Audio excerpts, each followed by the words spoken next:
Je m'appelle Laura Lovaglio et j'ai réalisé l'outil pédagogique La Malle des Tempêtes pour l'école fondamentale Saint-Charles à Perruet.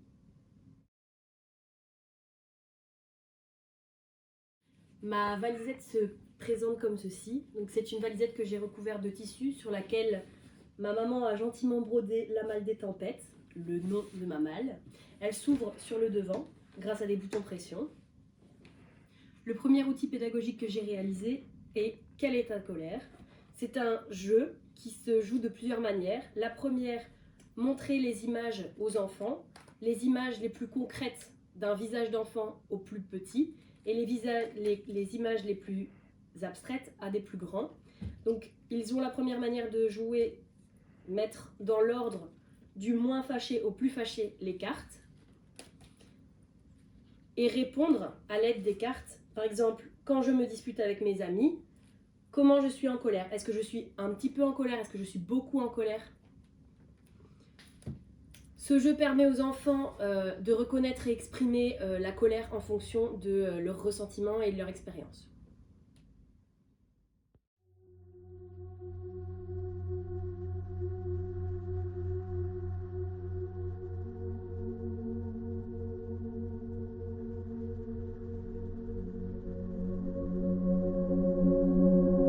Le deuxième outil pédagogique que j'ai réalisé est Colère en scène.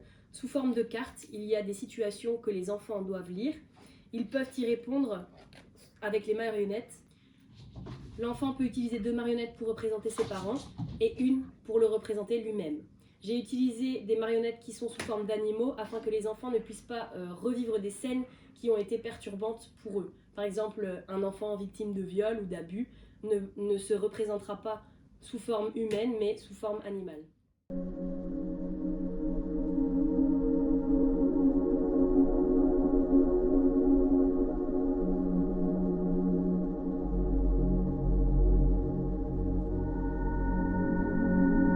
Les objectifs sont les suivants: apprendre à identifier, verbaliser et gérer la colère de manière constructive, faire comprendre que la colère est normale et qu'il est important de trouver des moyens pour la gérer.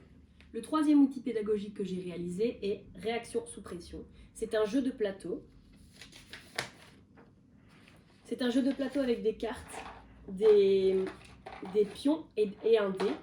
Donc les règles sont simples. Les joueurs avancent grâce à leurs pions et le dé. Il y a des cases situations avec des situations. Les situations peuvent être répondues sous 2 formes. L'enfant peut répondre soit de lui-même, soit grâce aux cartes réaction. Et il y a les cartes challenge. L'enfant lit la carte et doit faire le challenge indiqué.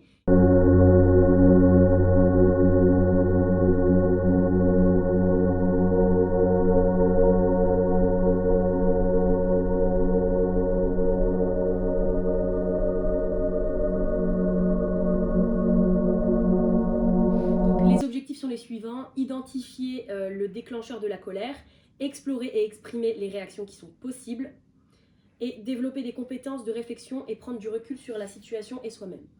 Le quatrième outil pédagogique que j'ai réalisé est la gradation de la colère.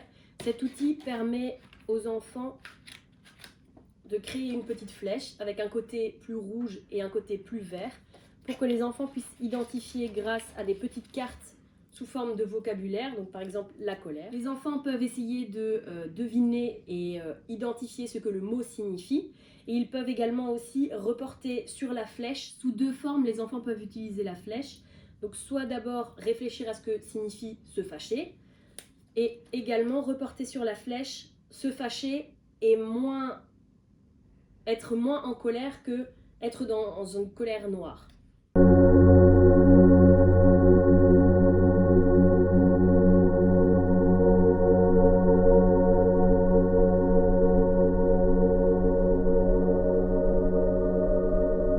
Les objectifs de ce jeu sont aider les enfants à exprimer leurs émotions et encourager la réflexion sur les émotions positives et neutres afin d'enrichir le vocabulaire de l'enfant. Le 5e outil pédagogique que j'ai réalisé, ce sont des livres.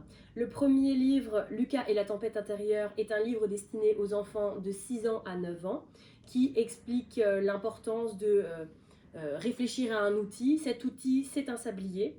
Le sablier dans l'histoire aide Lucas à passer des périodes de frustration assez conséquentes. Le deuxième livre, La tempête invisible, est destiné à des enfants de 5e à 6e, entre 10 et 12 ans. Ce livre donne des conseils de respiration pour faire passer la colère plus facilement. Les objectifs de ces livres sont sensibiliser les enfants à leurs émotions et développer des stratégies de régulation émotionnelle efficaces pour les autonomiser.